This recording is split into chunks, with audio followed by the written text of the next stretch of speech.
She didn't knock. She didn't call. She didn't even bother with a passive-aggressive sticky note like she usually did when she was in one of her HOA moods. No, this time Karen came storming up my driveway like she was leading a royal parade, pink clipboard in hand, and that smug expression that could curdle milk. She didn't ask. She announced, "My daughter's wedding is next Saturday, and we'll be using your pool for the reception." Just like that. No introduction, no greeting, no sign of even pretending this might not be the most absurd thing anyone has said to me on my own property. I stood there stunned, blinking like I'd been hit with a snowball made of entitlement. She was already flipping to the next page on her clipboard like she was checking off boxes on a delivery route. I half expected her to ask if I wanted the chicken or beef option. I tried to laugh it off. Thought maybe it was a weird HOA prank, like one of those emails from a Nigerian prince except with more passive aggression. But nope. Karen was dead serious. According to her, since our homes were part of the same HOA, that apparently gave her access to what she called community resources. That now included my fenced-in, privately maintained, personally financed pool, the one I had poured hours of labor and thousands of dollars into over the last 6 months. Not a neighborhood facility, not a shared anything, just mine. She didn't care. She even had the audacity to say, "Make sure the gate is unlocked Friday night. My niece will be by to set up towels and refreshments." Then she adjusted her sunglasses, like she was preparing to be photographed, and walked off. Just like that. No discussion, no pause, just full royal decree and exit stage left. I stood there, still trying to process what had just happened. Max, my golden retriever, looked up at me like, Did that really just happen? And honestly, I was wondering the same. Karen's heels clicked all the way down the pavement, like a metronome counting down to my mental detonation. I walked around to the side of the house, unlocked the gate, and stared at my pool. It was perfect. Crystal blue. The tile I'd regrouted with my own hands. The water chemistry I checked weekly like a mad scientist. This wasn't just a backyard accessory. It was my personal retreat, my peace zone, my hard-earned reward for not strangling my co-workers on Zoom calls. And now, according to clipboard Commandant Karen, it was apparently going to host 50 to 100 strangers in pastel outfits who'd be splashing around like it was some resort on a cruise ship. I laughed. Not because it was funny, but because it was either that or scream. I had nothing against weddings. I didn't know her daughter, didn't care who she was marrying, and frankly, hoped they'd be happy. But the idea that someone could just claim my property like it was a Pinterest board gone rogue, that was a hard no. A very firm number. You're gonna need a warrant and probably a priest kind of no. I texted Greg, my neighbor 2 doors down, the one who was actually hosting the wedding, and asked if he knew anything about this pool situation. His response came almost immediately. "Wait, what?" Karen said you offered the pool. And there it was, the final piece of the madness puzzle. Not only was she entitled, she was also a liar. A bold-faced, clipboard-wielding liar who had just walked up to me, told me I was now part of her wedding plan, and strolled off like it was written in scripture. That was the moment I knew I wasn't going to fight this the normal way. I wasn't going to argue. I wasn't going to post angry messages on the HOA Facebook page.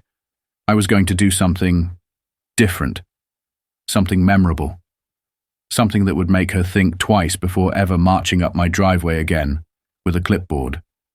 And that's when I remembered the Jello. It was almost fate, really. Months ago, I had hit a clearance sale at the store. Dozens of boxes of cherry gelatin, dirt cheap. I'd grabbed them thinking I'd host some weird summer Jello pool party just for laughs. But life got in the way and the boxes had just been sitting in my pantry collecting dust and questionable stares from visiting friends. Until now. Now, They had a purpose. A delicious, jiggly, petty little purpose. I grabbed a notepad and started running numbers. My pool held about 20,000 gallons, give or take. I didn't need the whole thing to set, just enough to ruin the vibe, make it unswimmable, and more importantly, unforgettable. I started researching. I went down the deepest rabbit hole the internet had to offer. Calculations, pool chemistry, gelatin ratios, even food-safe dye regulations. I was about to turn my peaceful backyard oasis into the most inconvenient dessert ever created. My plan wasn't to destroy anything. I wasn't out to sabotage the wedding. But if Karen was going to treat my property like her personal wedding venue, then I figured the least I could do was serve a little texture. The next morning, I hit up every store in a 20-mile radius. Grocery stores, hardware stores, party supply places. Anywhere that sold gelatin, bulk buckets, or outdoor burners. I bought enough gelatin to throw a food fight at a circus. The cashier raised an eyebrow when I dropped nearly 200 boxes on the belt. I just smiled and said, "Pool party." He laughed. He had no idea. Over the next few days, I became a man on a mission. I set alarms for 4 a.m. I boiled water in giant pots on a portable propane burner in the garage, mixed in the powder, and poured it section by section into the shallow end. I stirred with a painter's paddle duct taped to a broomstick, like some kind of suburban wizard. It was grueling work, sticky, sweaty, and absolutely ridiculous. But every time I looked at that clipboard in my memory, every time I remembered the way Karen strutted off like my property was her God-given right, I kept going. I worked in shifts, made sure no one saw, and made Max swear to secrecy with treats. By the end of night 4, the shallow end had transformed into a cherry-red ocean. Thick, shiny, wobbling just slightly in the breeze like it was alive. I tested it by tossing in a tennis ball.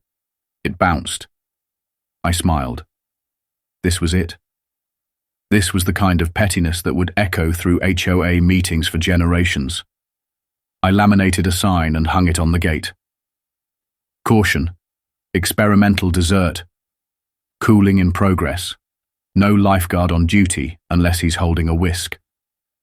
Then I pulled up a chair, cracked open a cold drink, and waited. The wedding might have been Karen's show, but the pool. That was my stage now. Saturday morning hit like thunder. Birds were chirping, the sun was out, and my pool looked like a crime scene from a dessert-themed whodunit. The cherry-red gelatin had fully set overnight, its surface wobbling gently every time a breeze touched it. I stood at the edge, sipping coffee, and feeling more satisfied than a dad with a new lawnmower. I'd pulled it off. The shallow end of my pool looked like it had been dipped in fruit punch and frozen in time. I leaned over, tapped it with my finger, and grinned at the satisfying jiggle. Then I walked back to the gate, hung my sign, "Caution, experimental dessert in progress, enter at your own risk or BYO spoon," and got comfortable. It was only a matter of time. At exactly 10:03 a.m., she arrived. Karen's niece, maybe 16 or 17, clearly not used to lifting anything heavier than a venti frappuccino, came strolling down the sidewalk like she was about to lay out at a beach club in the Hamptons. She was wearing oversized sunglasses, a designer tote over one shoulder, and dragging a big plastic bag filled with beach towels, sunblock, and inflatable flamingos. She paused briefly at the gate, gave the sign one uninterested glance, and pushed it open like she was the opening act to the chaos Karen had scheduled. She walked in, took 5 steps, and froze. Her mouth dropped open. Her foot hovered above the pool deck like she couldn't decide whether to run or scream. "What the heck is this?" she said, blinking at the pool like it had personally betrayed her. She tiptoed closer, leaned over, and jabbed at the gelatin with the toe of her designer sandal, then recoiled like she'd touched alien slime. I couldn't help it. I stepped out from the patio with my industrial-sized mixing spoon in hand and said, You're just in time to help with the garnish." She gasped, turned around so fast she nearly tripped over one of the plastic flamingos, and ran out without saying another word. I swear I saw her texting mid-sprint, probably alerting Karen that the pool party had just turned into a dessert disaster. Not even 15 minutes later, I heard it. That shriek. That unmistakable sound of a woman who just realized her fantasy wedding reception had turned into a fruit roll-up nightmare. Karen's voice sliced through the neighborhood like an off-key trumpet solo, followed by the rhythmic clack of her heels as she marched across the street with the kind of fury only a clipboard-wielding HOA queen could muster. I was still sitting on the patio, stirring the Jello with my spoon like a suburban Bond villain when she appeared at the gate, face flushed, sunglasses tilted, her mouth already running at 90 miles an hour. "You ruined the wedding!" she screeched, pointing at the pool like it was some kind of personal attack against her bloodline. "This is vandalism. This is destruction of property. This is... She ran out of words and just gestured wildly at the red surface, her hands flapping like angry birds. I raised an eyebrow, still stirring slowly. "Actually," I said calmly, "this is called culinary expression. Maybe even experimental art. Besides, it's my pool. On my land. You made the mistake of assuming otherwise." She stood there, mouth flapping open and closed like a fish trying to recite Shakespeare. Her eyes darted between the sign, the pool, and me, trying to compute what alternate universe she'd just wandered into. "Your guests are still welcome," I added, "as long as they bring spoons. I've got whipped cream too." That was the final straw. She let out a strangled noise that sounded like a tea kettle giving up on life, and stormed off in a rage, shouting something about filing a formal complaint with the HOA and calling her brother, who was a paralegal or something. I waved cheerfully and tossed a spoon into the pool for dramatic effect. Max barked once. The timing was perfect. By noon, the wedding madness had started in full. Trucks rolled in, folding chairs clattered, and the sounds of overworked caterers echoed down the street. Karen was in rare form, striding up and down the neighbor's driveway in a painfully pastel power suit that screamed, "I'm in charge," barking orders like she was directing a military operation. She waved her clipboard around like a sword, pointing at confused florists, scolding DJs, micromanaging the placement of cupcakes, like it would save the economy. From my patio, I had the perfect view of the chaos unfolding next door, and I soaked in every moment. But the best part? The guests. They started arriving little by little, all dressed up and holding gifts and wearing polite wedding faces, until they got within eyeshot of my backyard. That's when the murmuring started. People would slow down, glance through the fence, then double back for a second look. I heard whispers. "Is that Jello? Wait, what is that? Oh my God, it's a pool of Jello." I even saw a few people pull out their phones to snap pictures. At one point, a woman in a flower print dress walked by and said, "That's adorable. They must have done a candy theme." I almost choked on my drink. Not exactly the impression I was going for, but okay. Then, just when I thought it couldn't get better, the niece returned. But she didn't come alone. This time she brought backup. 2 teenage boys with cargo shorts, tank tops, and the unmistakable energy of kids who were planning to cause minor chaos. They had a boombox, a cooler full of drinks, and matching attitudes like they were about to kick off spring break, HOA edition. The 3 of them strolled up to my gate, laughed at the sign, and opened it without hesitation. The audacity was unreal. They marched right up to the edge of the pool, gawked at the Jello, and started poking it with their flip-flops. One of them made that squelching sound with his mouth, then laughed like he'd just made the best joke in the world. I let them play tourist for about 30 seconds, then stepped out from the shade with Max at my side. He didn't bark, just stared, ears up, tail low, communicating the universal dog message of "don't mess around here." I crossed my arms and said, "You kids lost?" The niece jumped slightly, then tried to look casual. "Karen said we could hang here until the ceremony," she said, voice wavering slightly.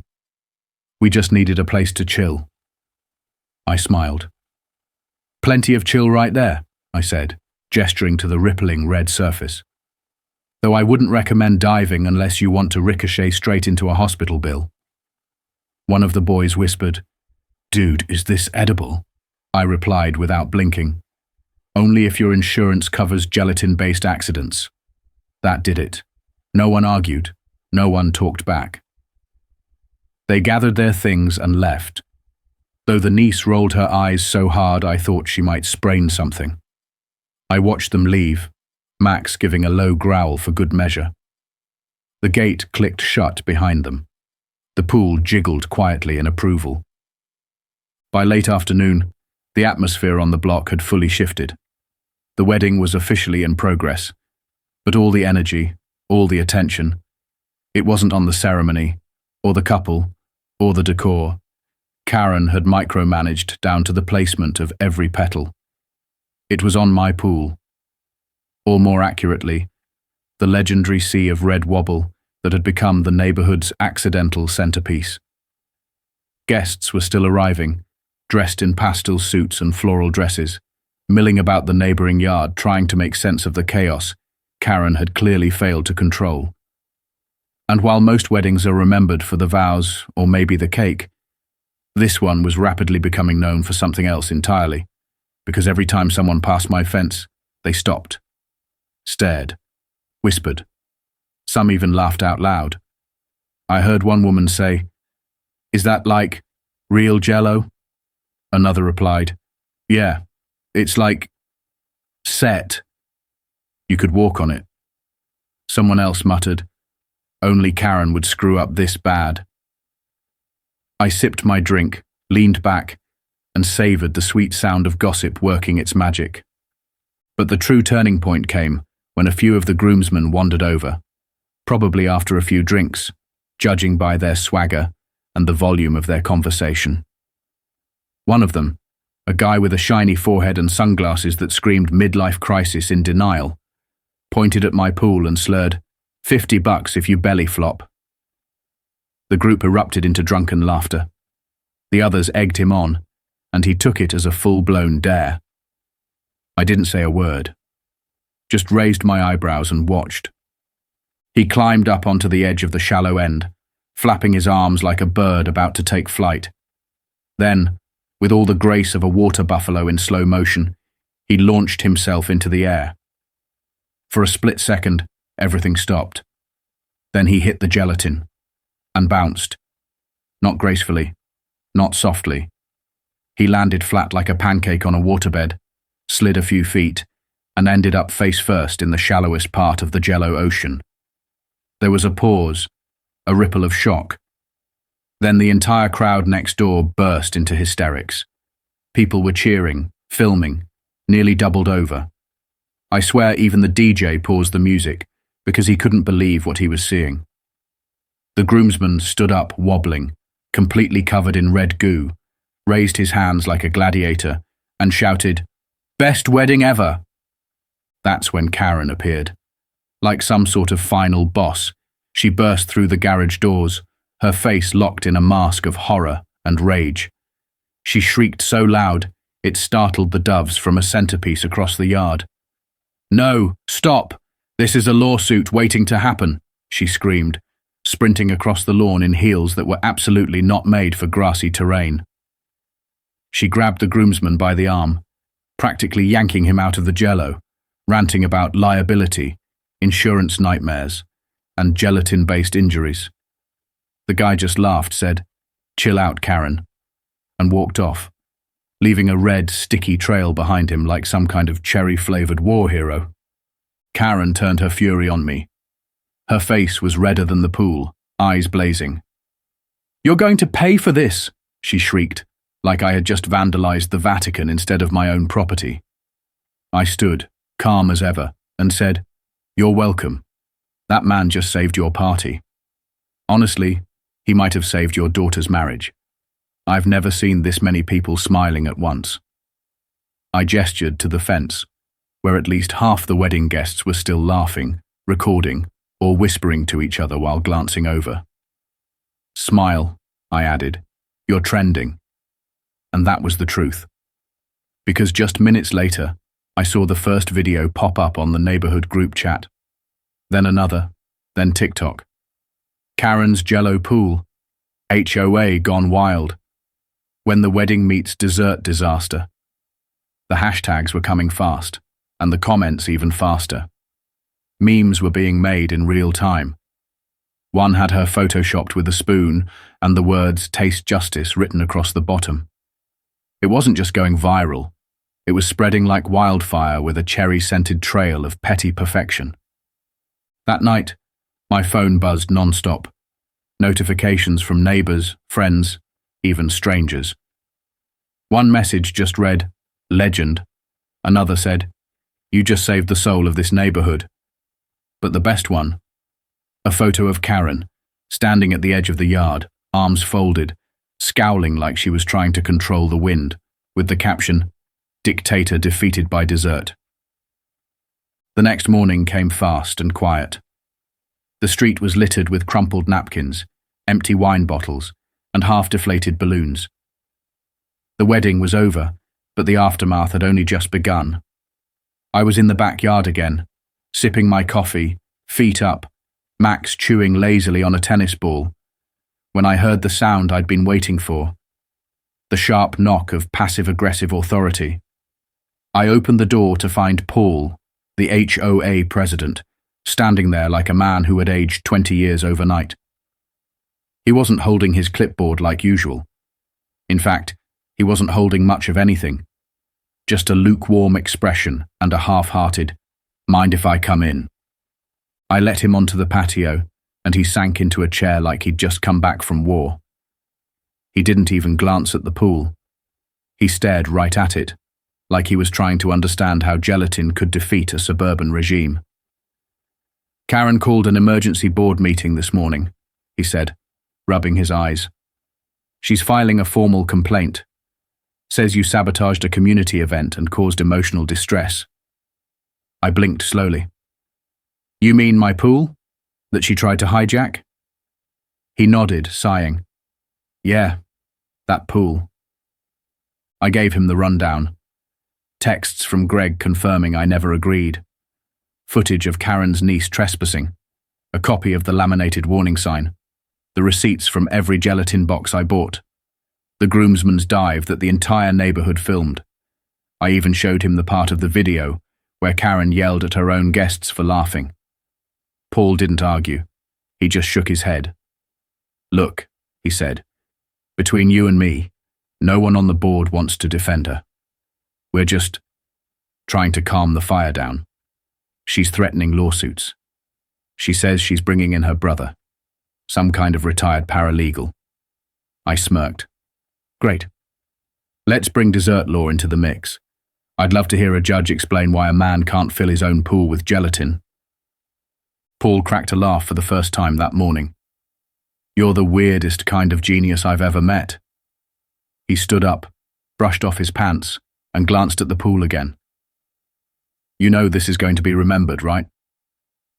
For years I nodded. That's the plan. By noon, the HOA's Facebook page had gone from mildly dramatic to full-blown entertainment hub.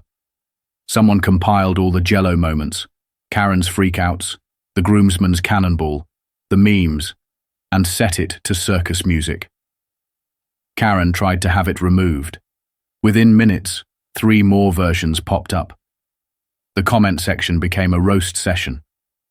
People dug up old stories, her Halloween finds, her anti-wind chime petition, the time she reported someone for planting off-season tulips. Even board members chimed in with subtle digs. One just posted, "Reminder, private property does not equal HOA convenience." By the time the sun went down, it was clear that something had shifted. Karen's iron grip on the neighborhood had cracked, and all it took was a little gelatin. a lot of nerve, and the right amount of timing. I leaned back on the patio, Max at my feet, pool still wobbling in the breeze, and thought to myself, if this was war, then dessert had definitely won the battle. It was 2 days after the wedding when I heard a knock at the back gate. Not the front door where angry Karens and clipboard-wielding officials tend to show up. This was different. I walked out, opened it cautiously, half expecting another round of HOA drama, and instead found the bride, alone, no entourage, no passive-aggressive glare. Just her, standing there in sneakers and a hoodie, hands in her pockets, looking more like a neighbor borrowing sugar than someone recovering from a weaponized wedding. She gave a small wave and asked, "Mind if I come in?" I nodded and stepped aside. She walked over to the pool, stopped at the edge, and just stared. The surface of the Jello glimmered in the late afternoon sun, still solid, still red, still defiant. After a moment she sighed and said, "It's weird. This is the only part of my wedding that people keep talking about. And honestly, it's the only part I actually liked." She sat down on one of the patio chairs without waiting for an invite and started talking. Not the kind of small talk you give out of politeness, but the kind that spills out when you're finally safe enough to let it go. She told me everything. How Karen took over the planning from the beginning, insisting on a massive guest list that neither she nor her husband wanted. How she ordered custom decorations without asking, pushed out vendors they had chosen, and overruled almost every decision under the guise of doing what's best for family. The bride laughed bitterly as she recalled crying in the bathroom 3 times the day of the wedding. Once because the catering was late, once because the DJ played the wrong song, and once because someone's toddler fell into a centerpiece and shattered a rented vase Karen had insisted on. "But this," she said, pointing to the pool, "this stupid, ridiculous, jiggling pool. This was the only moment everyone laughed together, not the forced photos, not the speeches, this." Then she leaned back, pulled out her phone and asked, "Can we take a picture together? I want to remember the one part of the day that wasn't a complete disaster." We stood in front of the Jello. She held up her phone, snapped a selfie, and added a caption right there on the spot. "Best part of the wedding, long live the Jello King." She tagged me. Within an hour, the post blew up. People who hadn't seen the original videos now wanted the full story. Reddit threads popped up. Comments flooded in. Someone said, "This man turned petty into performance art." Others started sharing their own Karen horror stories, treating the post like a therapy session for HOA survivors. But what really got me were the strangers offering to send me more gelatin, as if I was now the unofficial face of suburban rebellion. That night, as the buzz kept growing, I got another knock, this time at the front door. It was the groom. He introduced himself as Brandon. Behind him, the bride. Yes, same hoodie, same smile, just raised a hand in greeting. Brandon looked tired but grateful, like a man who had just survived a week-long camping trip in a haunted wedding. "We just wanted to say thank you," he said. "We didn't know Karen told people they could use your pool. We didn't even want the big reception. That was all her." We talked for over an hour. They told me about all the little disasters that had added up. The sound system failing, the flowers wilting, the photographer getting the bride's name wrong during the toast. Brandon said, "When Dave belly flopped into the Jello, my grandma laughed so hard she had to use her inhaler. And honestly, that was the best moment of the whole day." Before they left, I offered them some leftover gelatin as a keepsake. They declined but left smiling. Just before walking away, the bride turned back and said, "Karen's banned from our next wedding," then laughed and added, "Just kidding. Hopefully there won't be another one." The next morning I found out Karen had gone full scorched earth. She started going door to door handing out printed flyers, accusing me of weaponizing dessert against the sanctity of marriage. She made a scene at the grocery store, demanding they stop selling Jello and blaming them for enabling this madness. She even called the local news station, trying to get a segment aired. They declined. According to a friend who works in media, the producers said the whole thing sounded too absurd to be true and didn't want to give gelatin terrorism a platform. I almost framed that quote. But the real cherry on top came when a city inspector showed up at my door. Karen, in one final attempt at revenge, had reported me for health code violations, claiming the pool was a danger to public safety. The inspector, clipboard in hand, official-looking uniform, all business, asked to take a look. I let him in, led him around the yard, and stood back as he examined everything. He tested the pool, checked the gate, confirmed the filtration system was off and safe. Then he dipped a test strip into the Jello, waited for a color change, squinted at it, and chuckled. "Well, it's not exactly a swimming hazard anymore," he said. "More like a very large snack." He snapped a photo, wrote up a brief report, no violations found, and left me with a note that read, "Medium risk for ants." Before he left, he asked if he could show the video to his wife. I said absolutely. Later that evening, someone posted a picture of the inspector kneeling by the pool, laughing while holding up a spoon. The caption, "When the city's on your side and they're hungry." Karen didn't respond, or at least not publicly. Her social media went dark. No more HOA newsletters. No more morning patrols. Her house, once the epicenter of micromanagement, was quiet. Porch light off. Curtains drawn. It was like the neighborhood had collectively exhaled for the first time in years. Then came the final blow. A week later, the HOA board held a private meeting, without Karen. Word got around fast. Someone had compiled a folder of complaints, videos, witness statements, even copies of the flyer she'd been distributing. And it was unanimous. Karen was officially removed as acting president. She tried to fight it, tried to claim bias, even alleged I had planted the Jello to frame her.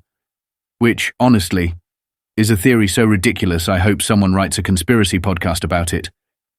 But no one bought it. She was done. A few days after the vote, Paul stopped by again. This time, no clipboard, just a sheepish grin and a folded letter. "Thought you might want to see this," he said. It was a formal apology from the HOA. They admitted the board hadn't handled things well, acknowledged Karen's abuse of power, and said that while my methods were unorthodox, my actions were understandable given the circumstances. Attached was a voucher for a full pool cleaning, compliments of the HOA. I laughed. "You know it's not even dirty, right?" Paul shrugged. "Think of it as a peace offering, and maybe a gentle nudge to eventually get rid of the Jello." I thanked him, but honestly, that stuff wasn't going anywhere. It had become a legend. Kids rode their bikes by after school just to stare at it. Someone stuck a tiny cocktail umbrella in the corner and started calling it the Cherry Lake. A local artist asked if she could take photos for a summer art project. I agreed, on one condition. She had to title it Karen's Legacy. She smiled and said, "Perfect." That pool, my ridiculous, stubborn, jiggly pool, had become more than just a prank. It was a symbol of boundaries, of not rolling over, of fighting absurdity with even more absurdity, and maybe, just maybe, of reminding people that sometimes the best way to push back against a clipboard-wielding tyrant isn't with anger, but with cherry-flavored gelatin.